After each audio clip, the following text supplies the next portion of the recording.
Is London losing its crown as the world's financial capital? For over 3 centuries, one city ruled global finance. Not New York, not Paris, not Frankfurt. London, the city where empires traded, where currencies were priced, where deals decided the fate of nations.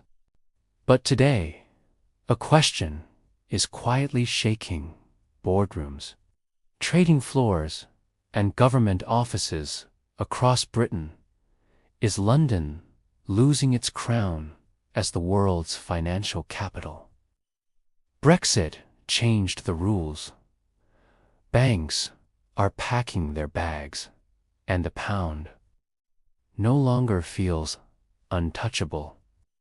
So let's ask the uncomfortable question: is this just temporary turbulence, or the beginning of a historic shift? To understand what's at risk, we need to understand what London actually represents. London wasn't just a financial center, it was the center. By the 19th century, the British Empire controlled global trade routes, commodities, and capital flows. The Bank of England, founded in 1694, became the blueprint for modern central banking. Later, even after the empire declined, London adapted eurodollar markets, foreign exchange dominance, global insurance, Lloyd's of London, legal and regulatory credibility, time zone advantage between Asia and America. At its peak, 43% of global FX trading passed through London.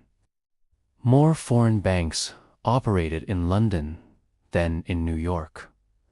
Trillions were cleared daily in pounds, dollars, euros.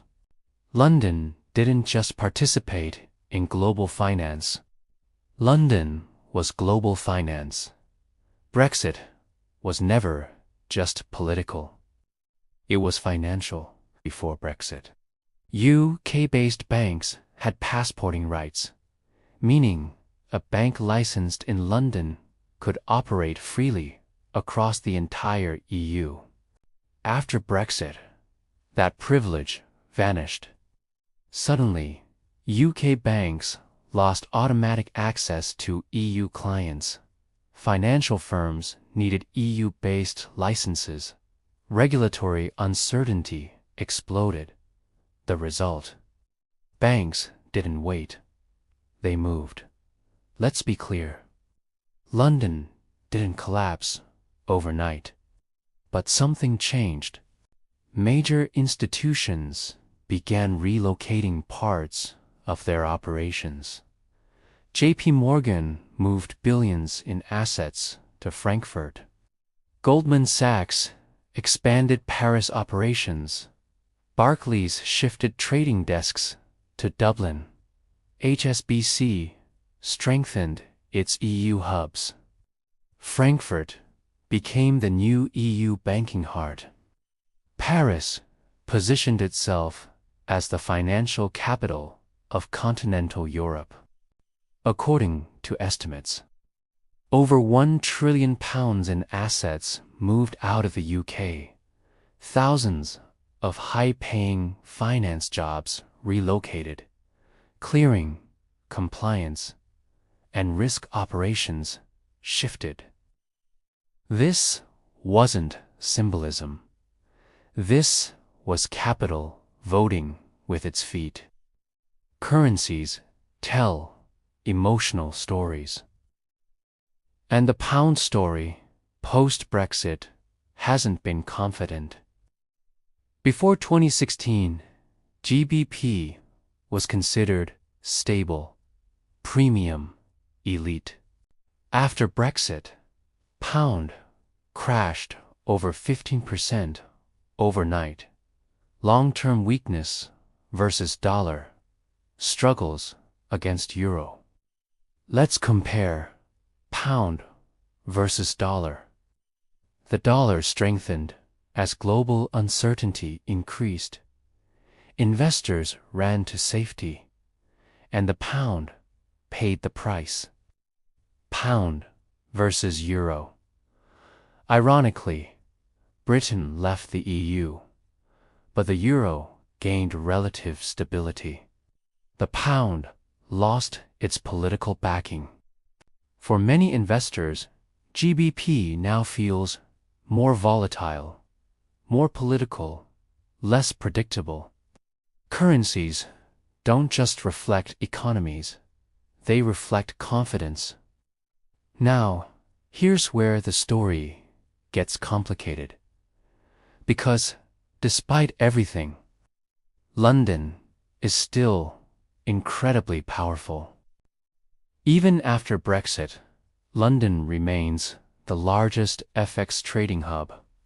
UK law still dominates global contracts. English language plus common law still win. London's talent pool is unmatched. And here's the truth most headlines miss. Frankfurt and Paris gained ground, but neither replaced London. Instead, Europe became fragmented, and that fragmentation creates inefficiency. London still offers deep liquidity, global networks, institutional trust, cultural magnetism. So the crown didn't fall, but it tilted. This isn't just about numbers.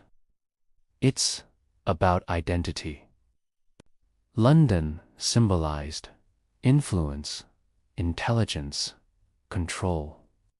Brexit promised sovereignty, but markets value access, not slogans.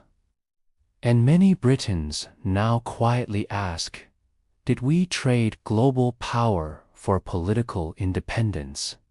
This emotional tension defines the moment. Scenario 1. London reclaims full dominance through regulatory innovation. Strong US-UK alignment, fintech leadership, and becoming a crypto and AI finance hub. Scenario 2. Multipolar finance world where London, New York, Singapore, Frankfurt coexist. No single king, power distributed. Scenario 3. Gradual decline with talent drain, reduced influence, and the pound weakening long term. Which one happens depends on policy, openness, and adaptability. London hasn't fallen, but it's no longer untouchable. The city stands at a crossroads. Adapt or slowly fade. History shows one thing clearly. Financial capitals aren't inherited. They are defended. So the real question isn't, is London losing its crown? It's this: is Britain ready to fight to keep it?